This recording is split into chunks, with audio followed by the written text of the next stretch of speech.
coworker of mine. She's going to sort of hang out in the background and make sure everything runs smoothly. So I'm here with 4 of our awesome farmers, and we're going to introduce them in a sec. But first, I want to welcome all of the attendees who are joining us tonight. Thank you so much for choosing to spend your time talking about local agriculture. You can see us, but we can't see you, which is kind of a bummer, but it's just sort of one of the features of the Zoom webinar platform. But you can still ask questions. So you can do that in 2 ways. One is through the Q&A function. So if you click on that little button at the bottom, a screen will pop up. You can type your question in there. I'll ask that question to our panelists, and then they'll answer it. Or you can raise your hand. So if you click on the raise your hand button, Brianna will acknowledge you and then unmute you. You can ask your question verbally, and then she'll remute you. So that's how you ask a question, and we're going to jump into those questions in a little bit. So first I'm going to ask our panelists to introduce themselves, and we'll just start sort of on my top left-hand side, which is Eric. Eric, can you give us sort of the brief who you are and what you do at Root Radical? My name is Eric McVeigh. I'm part of Root Radical Community Shared Agriculture. We're based on Howe Island, and we produce seasonal vegetables for about 250 households in Kingston. We deliver a box to Neighborhood Depot every week during the growing season. And we've been farming here. My partner Emily grew up here, and we've been farming in the CSA since, I guess, 2007 approximately. Awesome. Thank you, Eric. Josh, you're next on my screen. So can you tell us who you are and what you do at Fat Chance? Yeah, I'm Josh Suppan, and I operate a Fat Chance Farmstead. We also do a veggie box program, but on top of that, we do pick your own strawberries, and our farm's certified organic, and we're in Harrowsmith. Awesome. Thank you. And how long have you guys been farming in Harrowsmith there? Well, we started in Harrowsmith in 2017, but we've been farming in Frontenac since 2012. Awesome. Okay. Mark and Becky, continuing clockwise, can you guys introduce yourselves, who you are and what you do? Yeah, I'm Mark McCready, and this is Becky Williams, and we're Maple Ridge Farm.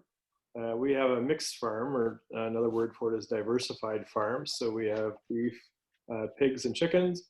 We have layers and bees, and Becky in the summer runs a cut flower business here on the farm. And we've been here at this place for 10 years. We had a small operation on Stagecoach just south of here for 5 years before that. So I guess combined about 15 years or so we've been at this. Awesome, thank you. And last but not least, Andrea, can you tell us who you are and what you do at Sonset? Yeah, I'm Andrea Compson, and I farm with my husband Orrie, our son Charlie, our daughter-in-law Haley, and our grandson Nate now. And we have a primarily grass-based dairy and beef, and raise chickens and mill and grow and mill spelt, and for the local community. Awesome. Okay, thank you guys. So we're going to jump into your farm videos now. So just bear with me here for 1 sec while I figure out the screen share.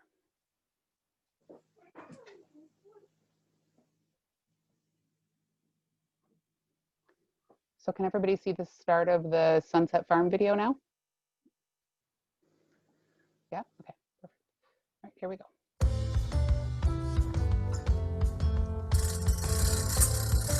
We're now a 4th generation diversified family farm.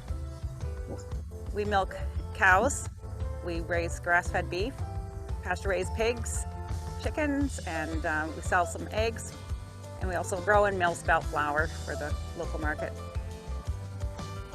The manure that the animals produce makes it what we consider a regenerative farm.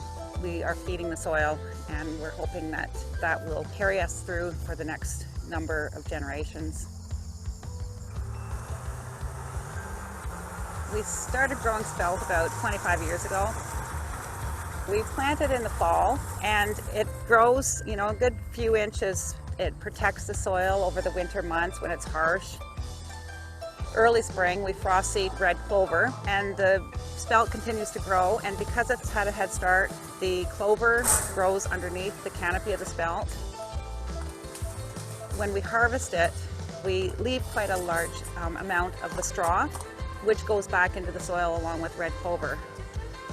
The grain is harvested at the same time, and part of it saved for the following year's crop. We'd like to see more local food infrastructure and have a really healthy, vibrant local food economy and local food system, and a food shed that is interconnected more mindfully with the natural world around us. My name is Andrea Compson, and this is Sonset Farm.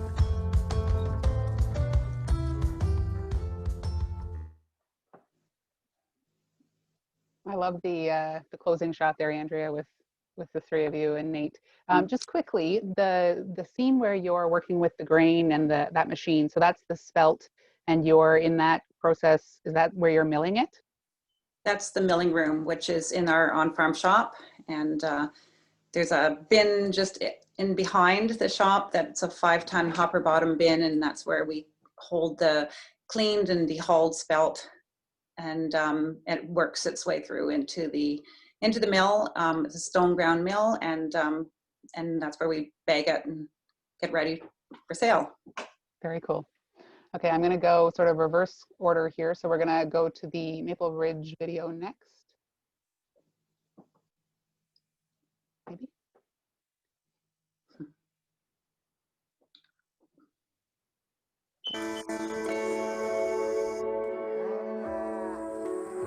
Maple Ridge Farm is a farm-to-table business, and here we raise high-quality meats through pastured rotations, and we also raise flowers to brighten your day, an apiary, so we steal honey from bees. The farm itself was settled in 1832, which was a big lure for us when we first purchased the place 10 years ago. A lot of the fields were expired and it was in need of some regeneration. So we rotate our cows daily, sometimes twice a day. We use our chickens to complement the movement of the cows. We started market gardening originally, and we realized that there was a big demand for local grown flowers. So we changed over our beds next to us here into flowers. And then we sell those locally at grocery stores in Glen Burnie, some spots in town, and also at our farm stand.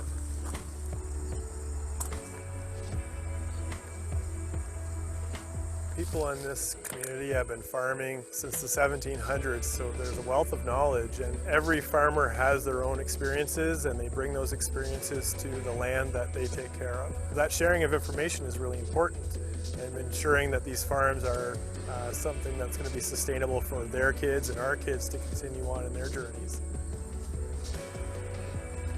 We feel very strongly that if our business is going to be successful, we have to have people that believe in the same things that we do and trust that our efforts are going to be genuine to the land that we work on and the products that we buy. My name is Mark McCready, and this is Maple Ridge Farm. The slow motion shots of the honeybees in that video, I could sit there and watch that all day long. How many hives do you guys have now? We have about 25. Wow. Yeah, so we have our main bee yard is actually just behind our house, so it's they kind of wrap around the backyard, which is kind of a neat experience because there's always lots of action around the house too. So very cool. Yeah. Okay, we're gonna pop over to the Fat Chance video.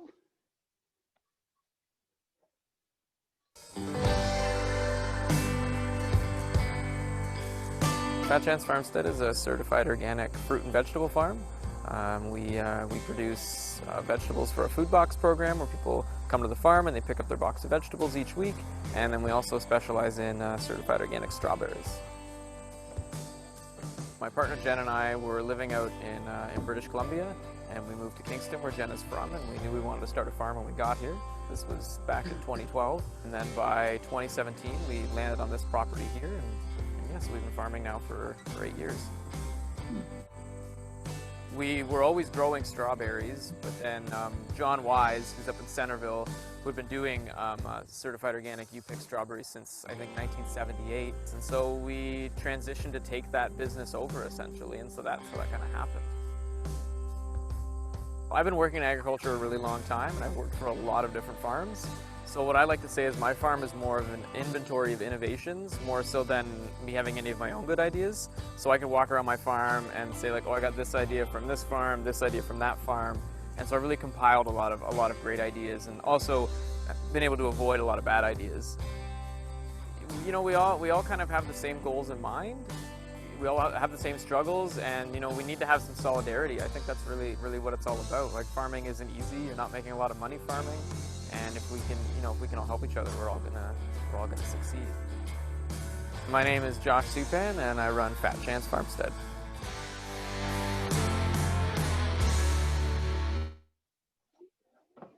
So I'm not sure if you said it in the video there, Josh, but I've heard you say before that your strawberries grow right into November. So are you still harvesting strawberries right now?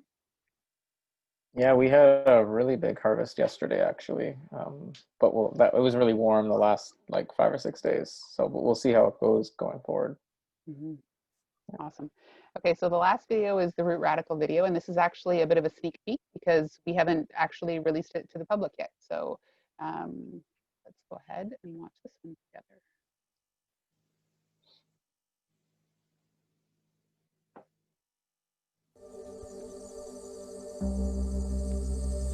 Our farm is a CSA farm, which is Community Shared Agriculture.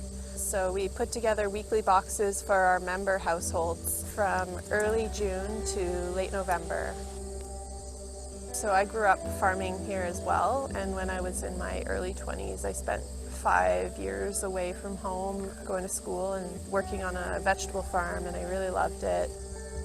I decided to come back and start farming here, and at the time my dad was running a dairy farm. Then a couple of years later my brother came back as well, and he started taking over the cattle side of the business. So for us, it works well. We can limit our tillage to a small acreage and use manure and make it into compost and use that to grow our crops. We want to take care of our community, but do it in a way that's good to the earth. For example, we have habitat spaces around us, like hedgerows and fields and stuff that aren't mowed. We have different insectivore birds that can come and feed over the gardens. We see swallows kind of flying over the garden sometimes, feeding. And we also have ladybugs and other predator species of insects that help us out too. I really like the hands-on nature of the work and being close to the land and close to the plants. I find it so satisfying. Kingston is a great community to connect with people and provide food to as well. My name's Emily Dowling, and this is Root Radical Community Shared Agriculture.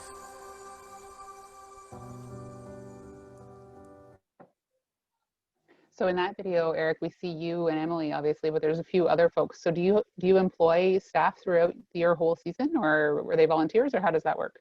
Yeah, we have about 6 staff who start. The first staff start in March, primarily in the greenhouse. And then we have people working with us through till the end of November. So our acreage is not enormous. We're really cultivating just a few acres at a time for vegetables, and have some fallow as well. But we do it very intensively to be able to produce enough crops for 250 households each week. So we definitely need the hands here. That's pretty impressive. Awesome. Okay, so you've introduced yourselves. We've watched your videos. Those videos were made by Make Hay Media, which is a local Kingston film company, and they're just incredible. I like to watch them all back to back because it gives us such a great sense of how diverse farming is across Frontenac, which I think is really cool. So I'm going to jump in now to some questions that we have prepared, and then if we get any questions from the attendees, we'll just pop over to those as we go. So we're talking tonight about how COVID has impacted farming and what it's taught us about local food. So my first question is sort of 2 in 1, and I'm wondering if you can give us an example of how your farm has been impacted by the pandemic. And if you have them, I'd like to hear about a challenge that it's presented, but also something positive, if there's been anything really rewarding or positive that's come out of it. So maybe I'll start, Mark and Becky, do you want to start with that one, and then we'll sort of go around the group? Zero. I think one of the positive things that came out of this was definitely a demand in local food for sure, as well as that would also, I would say, be one of the negatives was the demand in local food. We had so many existing customers that we were already providing food for, and then the increase of customers, it was difficult for us to manage in the beginning, and but I would say overall it has been very positive in terms of highlighting local farmers and local food. Awesome. Can you give me a sense of, I don't need exact numbers, but approximately how many customers you would have had sort of pre-COVID versus what you have now, or what you could have if you had the products for everybody? So I would say, as an example, we usually send 5 pigs a month. Those 5 pigs get us through all of our families. Like by the end of the month, our existing families, like it was slim pickings, let's say. There's a few packages of bacon and maybe some chops. Like they didn't have a huge selection. We sold out of 5 pigs in 15 minutes. Wow. During the pandemic. So that's a good example. And it still is. Like we are still having some trouble keeping up, but because we're in the slow food production, it is what it is, and that's where it comes down to education and really talking to people about what it takes, and that it's just patience. And when we have meat, I say to people, stock up when we have it and be patient when we don't. Good philosophy. Okay, Eric, I'm going to go to you. Is there a positive and maybe a negative impact you can share with us?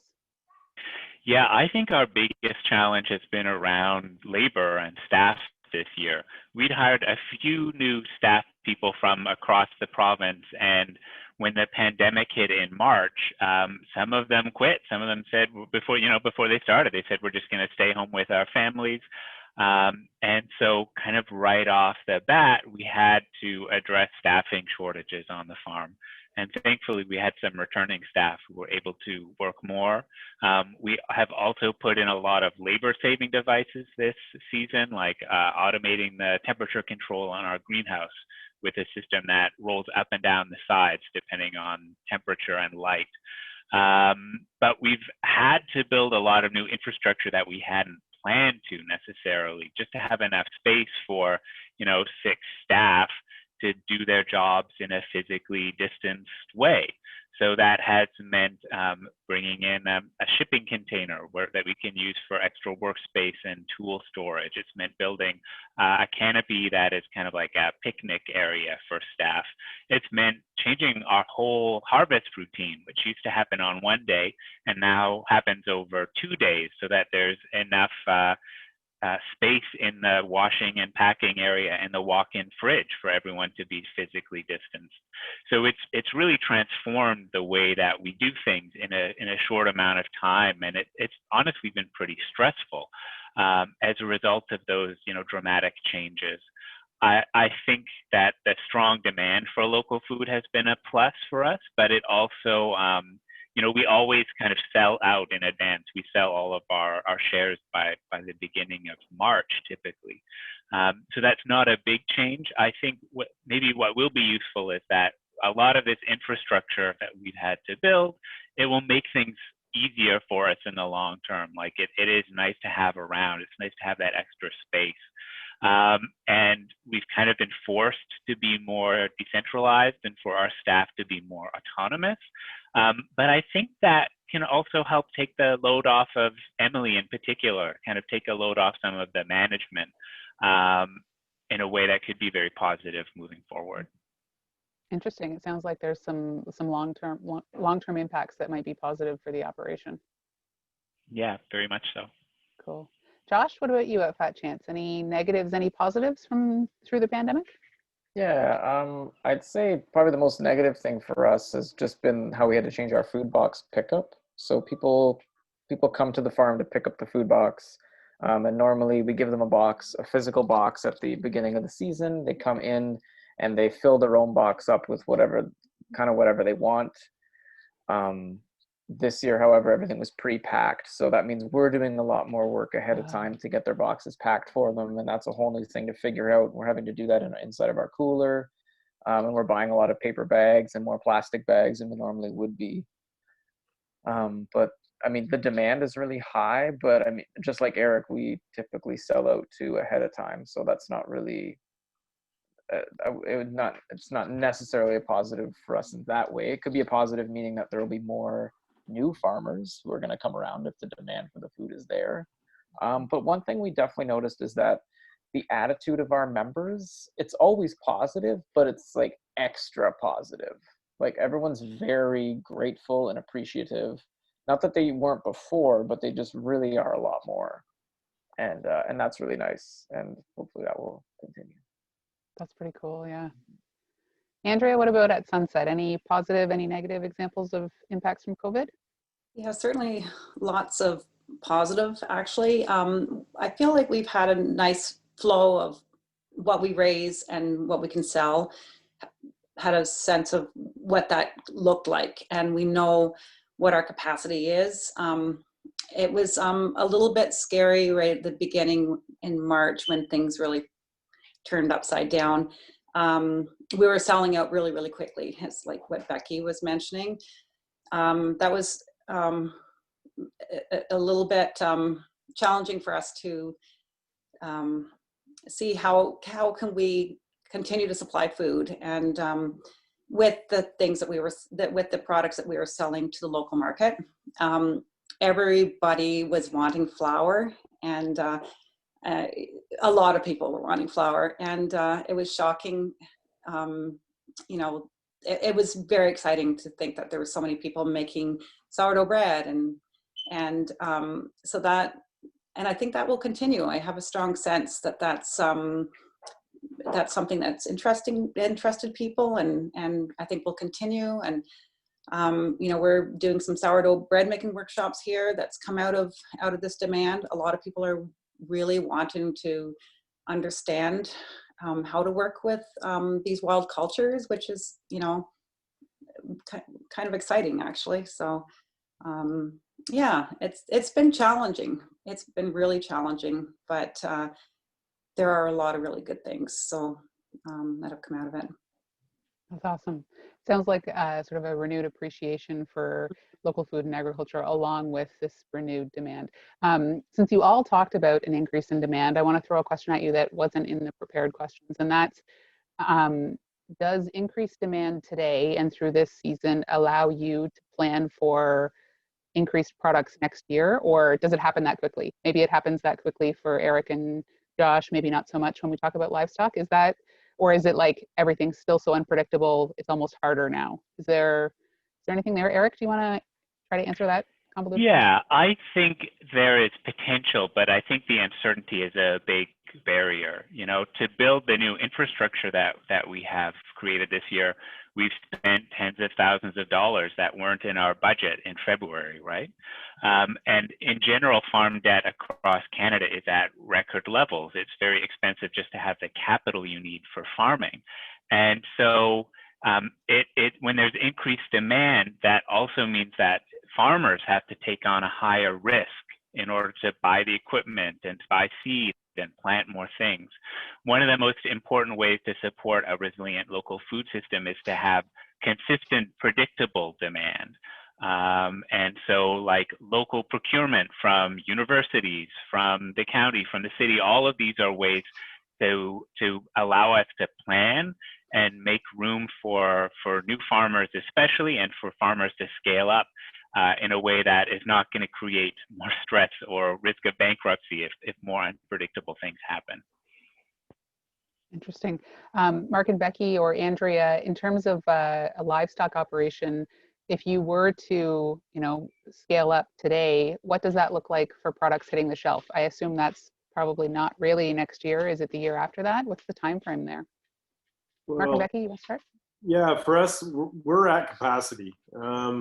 So in our situation, we kind of read what our pastures tell us. And right now, I think we've hit our key number for stocking density. So stocking density is the number of head of cows or pigs that you have on pasture. the grasses are telling us that we're good. We can run our cattle through our pastures 5 times a season, and we're happy with how far we can go into the fall. So in terms of capacity and products, we're probably right there, and we'll probably just stay kind of right where we are. To pick up on a thread that Andrea mentioned, though, Becky uses the word pivot. I know in education they use the word pivot too, but because of our scale of our farm, we've been able to kind of change our focus, and we realize that one of the things that people are really interested in is just education. And I think as farmers, we sometimes assume that everybody knows what we know, whether it's about bees or flowers or compost or growing plants or raising pigs. Everyone just, we know it so well and we live it every day. We just assume the general public knows it. So our pivot's been to take a look at how to diversify our business in building in some education. So we've moved into a hive hosting program. Becky's been talking about maybe teaching some business development in flower growing and a flower business. So just trying to look at our current capacity and say, okay, this is what we got. It's not going to get any bigger. So what are other ways that we can build our business through diversification? Andrea, do you have any thoughts to add there? Well, we're already, on our farm, we're already so diversified, and that can be a good thing, but it also can be a challenge in itself. It comes down to, we need more farmers in I think all communities, and yeah, a lot has to change for that to happen. There needs to be a lot of infrastructure built, a lot of support for young farmers to get on the land. But as Mark was saying, we're really at the capacity. We know really how many pigs we can actually raise, we have a dairy farm, so our cap there is already 40 cows, we know that. And we really can only raise a certain number of beef animals too, because of the pasture, and even securing hay for the winter with climate change and everything. There's a lot of things happening when it comes to the growing season that we have to be prepared for. And there's a lot of people that are having to sell cattle and off in the earlier than expected, or just cut down numbers. And yeah, it's not easy to grow. So, and to meet the growing demand. So anyway, yeah. Interesting. Josh, do you have any plans at Fat Chance to expand your production? Yeah. We're gonna plant double the strawberries we typically plant in a year. But as far as the vegetables, we're not, if anything, I want to scale the vegetables down over time, and just move more into the strawberry production. But yeah, we're not expanding like crazy by any means. But yeah, the strawberry production is going to be going up. And now, was that your plan sort of progressively, like you kind of just got into strawberries within the last few years seriously? Has that been your plan all along, to progress and expand in this way, or has that been inspired by the pandemic? We're planting more next year than planned, okay, because of the pandemic, for sure. Okay. Yeah. I feel like this is a really interesting thread, and this is our 4th Q&A now, and the first time that I've really heard everybody say we need more farmers in our area, and it came out in a couple of the videos too, and it feels like a different conversation this year than last year, and maybe that's an obvious observation based on the pandemic, but I think we're at a really interesting time in Frontenac where we sort of desperately want more people to get into this industry. I don't want to put you on the spot and talk about advice for somebody who wants to get started, but is there a pathway? If you have, I know a lot of you are involved in organizations that sort of encourage young farmers, is there a best way to get started? Eric, you're kind of nodding along. Is there a pathway there? Yeah, I think if people are not coming from a farming background, getting hands-on experience is the first and most important thing. To spend some time either woofing or volunteering, or just getting a regular job at a farm. And a diversified farm where you get to do different things is ideal. And I think getting to know people in the farming community through that, I mean, obviously with social distancing and the cancellation of events, it's a little harder to get to know people. But in our area, the National Farmers Union has an incredibly strong local with lots of connections and lots of farmers who are willing to support new people, to share tips, to share equipment even. So I think connecting with the National Farmers Union local is like, should be up there at the top of the to-do list. Awesome. Andrea, I want to ask you, if somebody's starting out and let's say they don't have, a family tradition of farming, it's challenging. We've heard it can be risky, it can be scary. Tell us why somebody should start a farm. Inspire us a little bit here. Oh my gosh, this is my passion, and yet I don't know. I've lost words, but I don't know. I get the sense, this has been for a number of years now, working with the National Farmers Union in our region. There's a need. I think people have an innate need to get back on the land.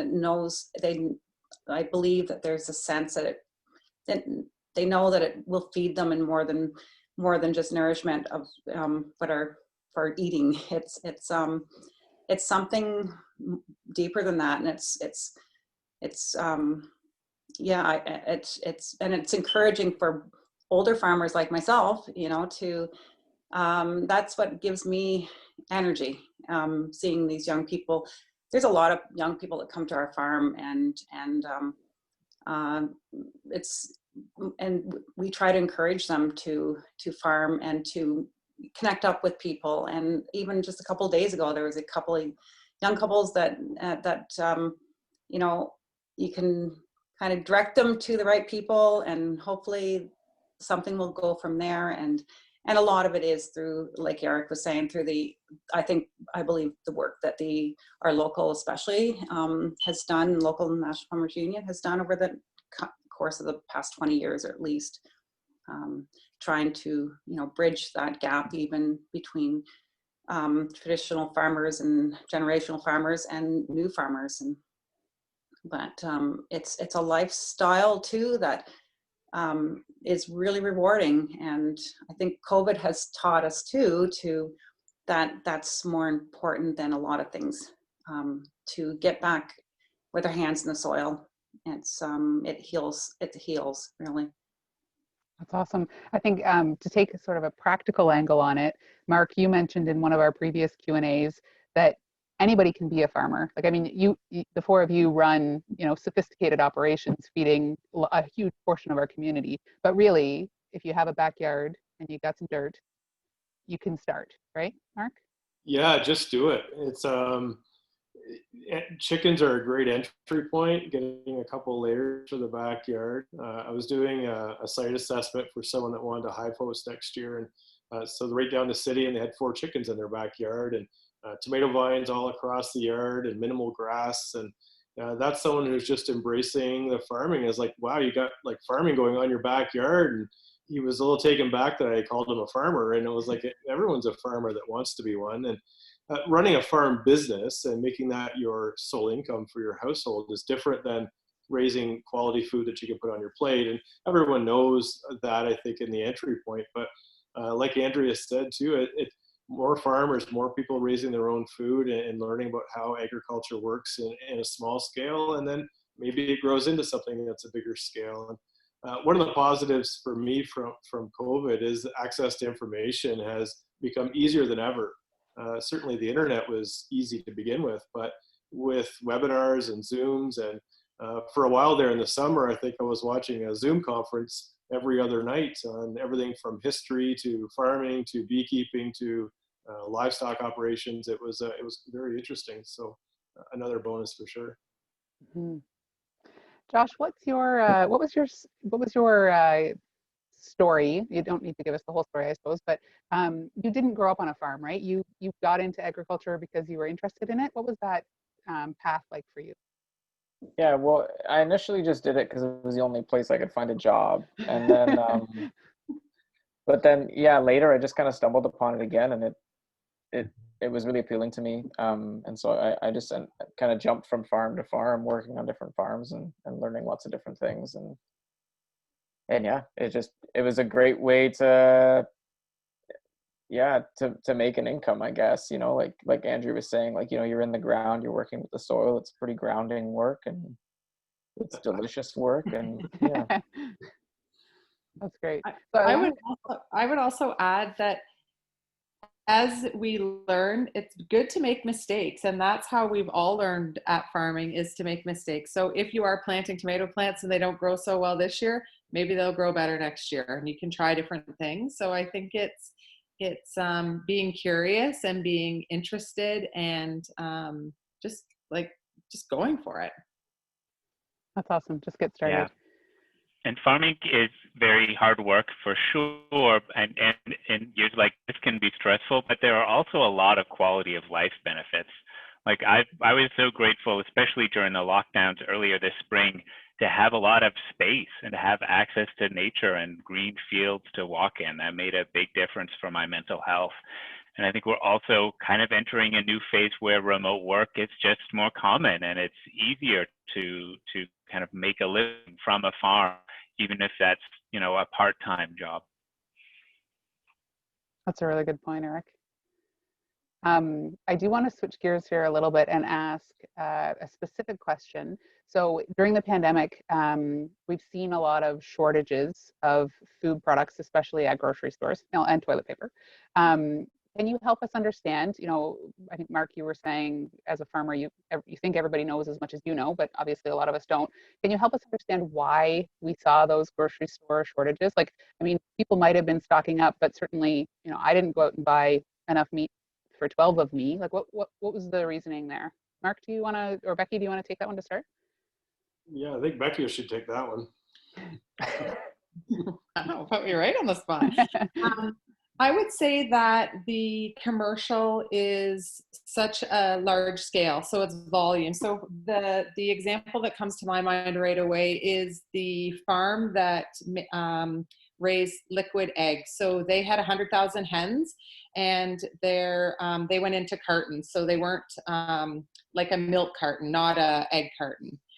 And so the demand for eggs in the grocery store was going through the roof. The demand for liquid eggs that bakers or restaurants were using plummeted, and they were actually not able to pivot and have like egg cartons and get the eggs into the cartons. So they actually ended up euthanizing all 100,000 hens in that barn. So I think that this is where scale, they're just unable to, not to use the word pivot again, but they're unable to pivot and reach the demand of consumers. So it's too big of a machine to be flexible or to, and even in the beginning, people are like, well, you could give that to a food bank. Okay, but even 100,000 eggs a day, like that is, when you think about that, that's, it's such an incredible amount that, it's not something that would be sustainable, that you could actually, get rid of that consistently, even donating it. Mm-hmm. So I would say that it's just the economy of scale. So is there also an element of regulation? Like, I know, the machine's so big you can't turn on a dime, but are there also, that they're inspected and their process is approved to put those eggs into those cartons? Would they have to re-inspect and reapprove, as well as change their machinery and their processes to sell eggs in cartons like that? Is there a regulation when you get to that scale? I'm not sure about how all of that works. I just remember the story about them not being able to get egg cartons and not being able to put the machinery in to actually, like, they don't hand, like, it's the machine that puts the 12 eggs into the carton closes, and off it goes onto a crate, goes into a truck, goes into all of those things. So I think it was just pivoting the machinery. I mean, for eggs, you have to have a quota to be an egg farmer. So I'm sure that there's the Egg Farmers of Ontario look after all of those quotas and such, but I'm not sure about all the details about regulations around that. Sure. Eric, do you have any insights on shortages at the grocery store? Yeah, I think regulations can definitely be an issue. We've heard a lot from small abattoirs and from small meat and cheese processors that the regulations are really made for big industry, and that they penalize small processors and they penalize small producers and make it uneconomical, which is one of the reasons that if you are a livestock farmer, it's really hard this year to find a slot to get your animals slaughtered and processed. So that's been a big challenge. And the fact that so much of the kind of dominant food system relies on a handful of enormous factories, essentially, a handful of enormous food processing sites, that makes it really vulnerable, because if any of those bottlenecks are disrupted, we saw they were in many different places this year, then everything upstream and downstream in the supply chain can start to grind to a halt. And there are a lot of steps in the supply chain. I think it's also important to recognize that this kind of global capitalist food system also relies on poorly paid or exploited labor at almost every step in that supply chain, right? From migrant laborers to meat cutters at big abattoirs to grocery store cashiers. And that's something that's been the case for a long time, and that I think a lot of people in government in particular, but in broader society, have ignored. And if we want to have a resilient food system, then that means paying a fair wage to people who are involved in that food system at every step. And it also means giving them opportunities to advocate for safe workplaces where they are. Otherwise, our health and safety is only as good as the health and safety of the most poorly treated people in our food system. A lot of really good points there, Eric. Are there lessons that we've learned through COVID that we can take to, one, build a more resilient food system? I think you just named a few of them there, Eric, but also tackle some of the other challenges that we're facing in the agricultural community, like climate change and food insecurity and those kinds of big things. Josh, do you have any thoughts on that? Sure. Kind of a big question. Yeah, I mean, at least on a local scale, I think we talked about it a bit briefly earlier, is with more institutional buying, we can have have a more it's great that we have individual people coming to buy from our farm, but it's a bit more insecure because it's a small purchase and you don't know if they're going to keep coming back. But if you have like the university or something like that, you know they're going to be purchasing from you every month. That's going to allow you, like, whether your farm specifically expands or there's other farms that you can all kind of pool together to expand, and then that can even grow from there if you have say farm employees who then see, oh, there's a real opportunity here, I can then start my own farm. And then if that makes sense. I think that's one potential thing, but it's going to require some real push from those institutions to actually want to support these local farms. They're not just going to do it on their own. Mm-hmm. Yeah, out of the goodness of their corporate hearts. I think that's a good point. Andrea, are there, from your point of view, lessons that we've learned through COVID that we can apply to building a more resilient system or to other problems that we're facing? Yeah, I definitely are.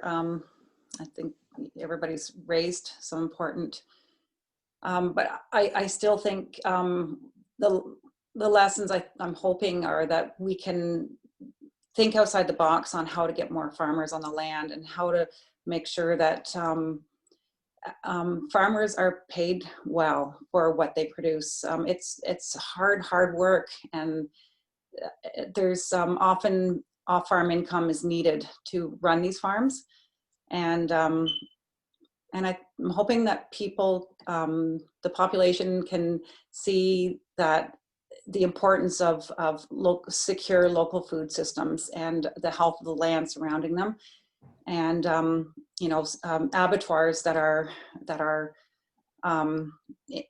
we don't worry where we're going to have our animals slaughtered, and there's so many blips in it already. Even with us, with our spelt, we had a hard time getting it.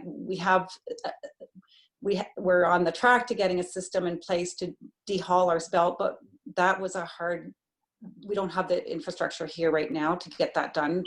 So we had to take it away and have it done where we normally do for the past number of years. But to build those infrastructure in our local community, we were without spelt when there was a huge demand. I didn't have anything milled or anything to mill. So for about at least a month during this, and the phone and the emails were coming in, and people were really like ordering huge orders. So yeah, it's so many things that we need to have in place.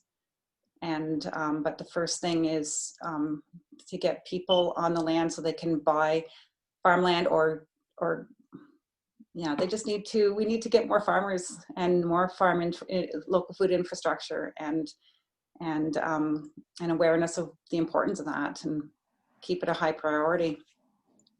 So I think sometimes when I hear the word infrastructure, I don't exactly know what that means. So it feels kind of like a big, sometimes catch-all word. So when you talk about infrastructure, Andrea, are you talking about like, a feed store in the local community, an abattoir that would serve our whole region, maybe with room to spare, or, with room for everybody? Is it those kinds of things, those sort of supports that we need in place?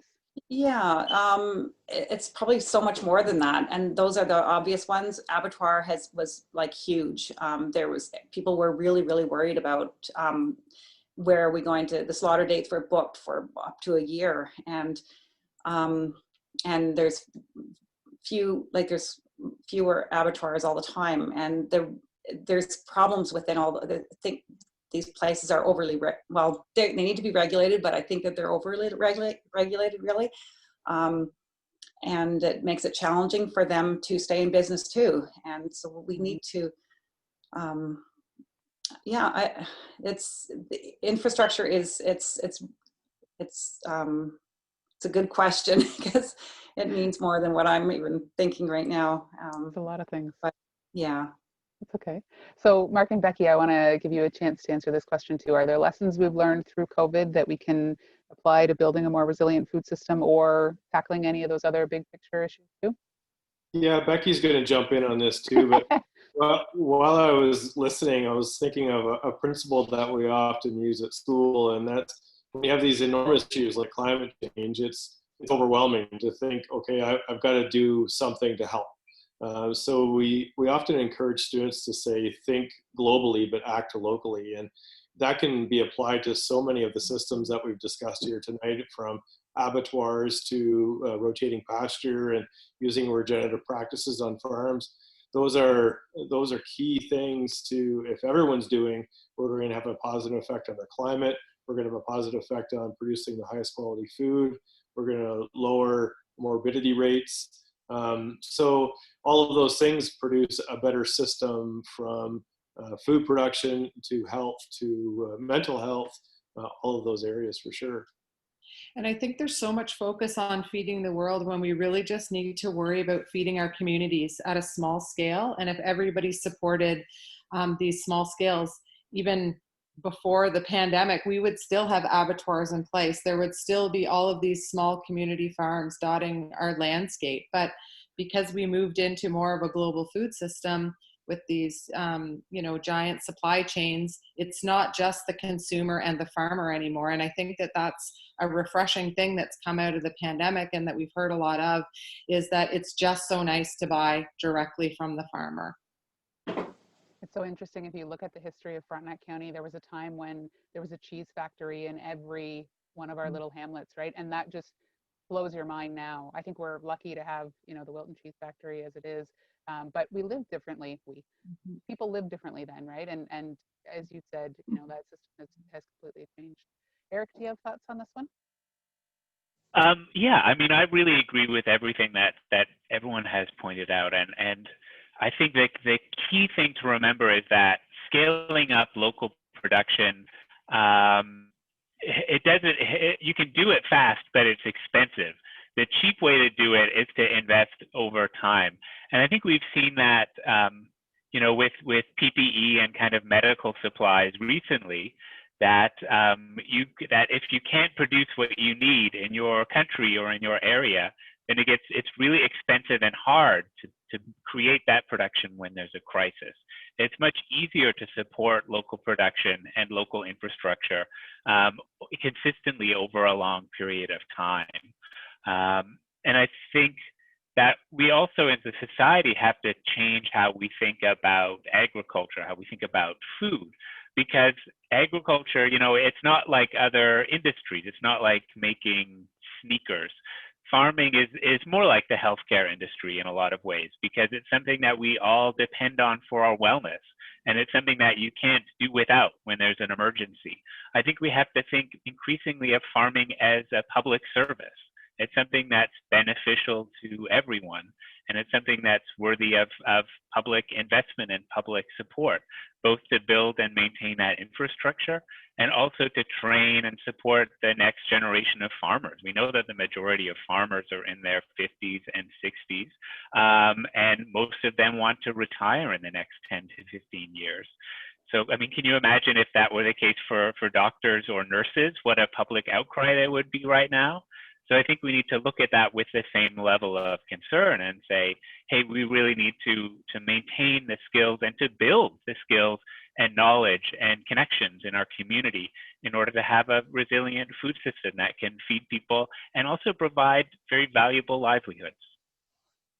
I think that's a really good point, Eric. It's interesting. I think there's this misconception maybe among the general public that farming is, you know, something your grandpa did, and it's, you know, it's a sort of slow pace, and, you know, oh, wouldn't, you know, it's a nice little lifestyle, but really it's a high risk operation. We've all talked about that. You're constantly introducing new innovations. You're basically all scientists, from my perspective at least.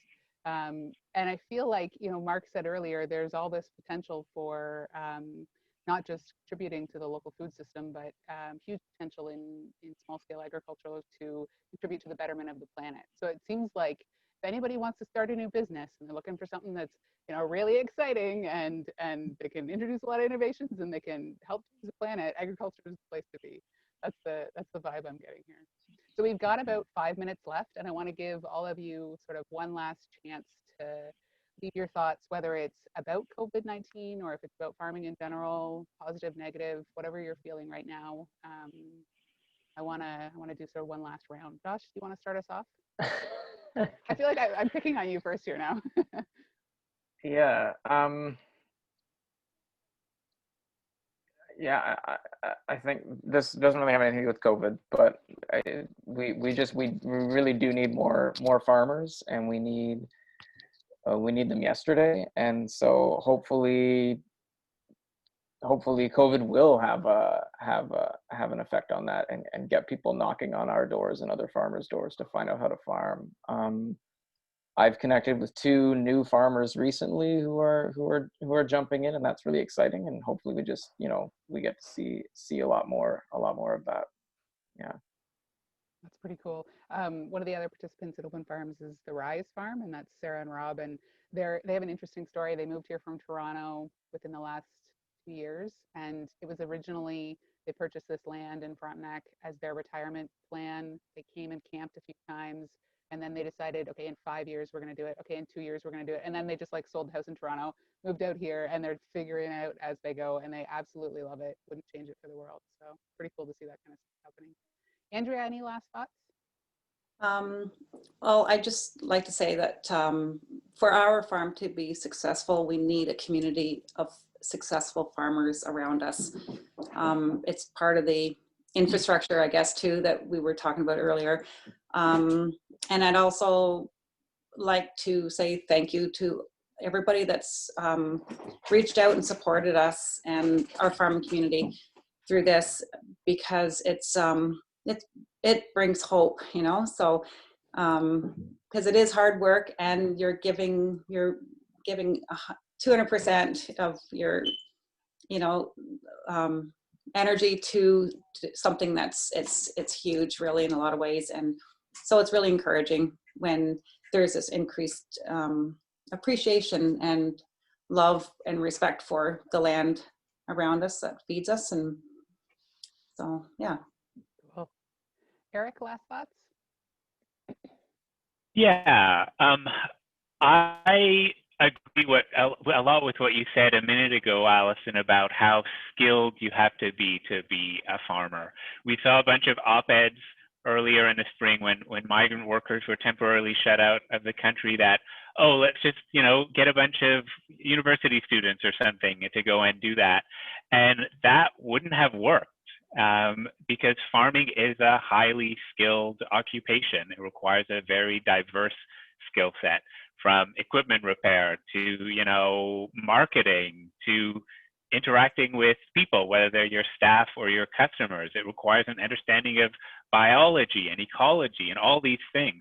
And those challenges are part of what keeps it interesting for me. And what makes it just as interesting and challenging now as it was when I kind of first started to dip my toes in almost 20 years ago. So I think that makes it a very fulfilling career path, but it also, again, emphasizes that what we do in advance really matters, right? I mean, we saw this with COVID, that kind of choices that people made early on really affected the way that the pandemic played out in different countries and different places. It still does. And I think that we will very much see that with climate change and other challenges in the future. The choices that we make early will have a huge impact decades and generations down the road. So that's really critical. And, farming 100 years ago, maybe on a homestead, or that was maybe a more intrinsically solitary thing a lot of the time. But I think farming nowadays doesn't have to be like that. We can be very connected. So I encourage everyone, whether you're a farmer or an eater, to get connected with the farming community, especially through the National Farmers Union here. And I'm also very glad that the County of Frontenac has kept up Open Farms, has put all this effort into it, has been able to overcome a lot of the challenges of not having physical farm visits this year.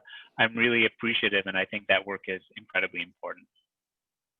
I think that's really key. There's, in addition to all these lovely and hardworking and really fantastic community organizations and agricultural organizations within the community, you're just connected. I think as an agricultural community, you pick up the phone and, Josh picks up the phone and calls Andrea when he has an issue, or, you're not afraid to talk about issues and compare notes and learn from each other. And I think that's really, maybe that's a given across the agricultural community globally, but it seems to be a really neat thing that happens here in Frontenac.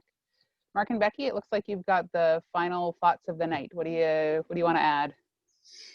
Well, it was funny because I heard discussions about the workforce, and one thing that COVID did for us was it actually increased our workforce by 100%, because we went from 2 people running the farm and both of our boys were home. So it was actually a great benefit to have them here. So that was awesome. And I think the second thing is the sharing of information. Like, I love sitting around talking about farming, and this is a great panel. I could sit and do this for 3 or 4 more hours and talk about all the aspects of our operations.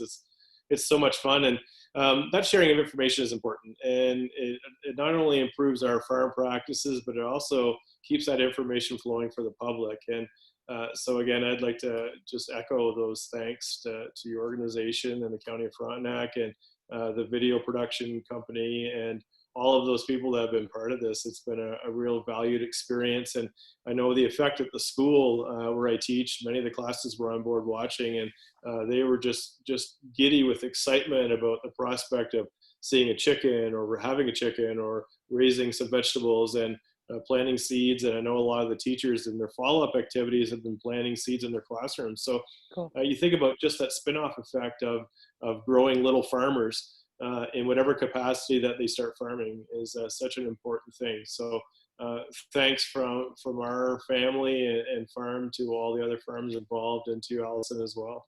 And I think also to all the people that have been supporting local farmers and seeing value in what we're doing, know that it is appreciated so deeply by all of us. That's wonderful. Well, this is a really lovely round of final thoughts. We are just past 8 o'clock now, so I want to wrap things up. Appreciate all of your thoughts this evening. Thank you so much for spending your time with us, and thanks to the attendees too. It was a smaller group tonight, but we're going to have this live on the website too, so we can refer back to it time and time again. For me, this has been a really positive conversation, and I think an eye-opener that we need more farms right now in our region. I think that's a pretty neat takeaway. So thanks everybody, and thanks to the organizations that support the farming community, like the NFU and the Frontenac Federation of Agriculture. They've supported this series. So thanks everybody, and take care, and we'll talk again soon. Thanks everybody. See you soon. Thank you. Take care. Bye. Bye.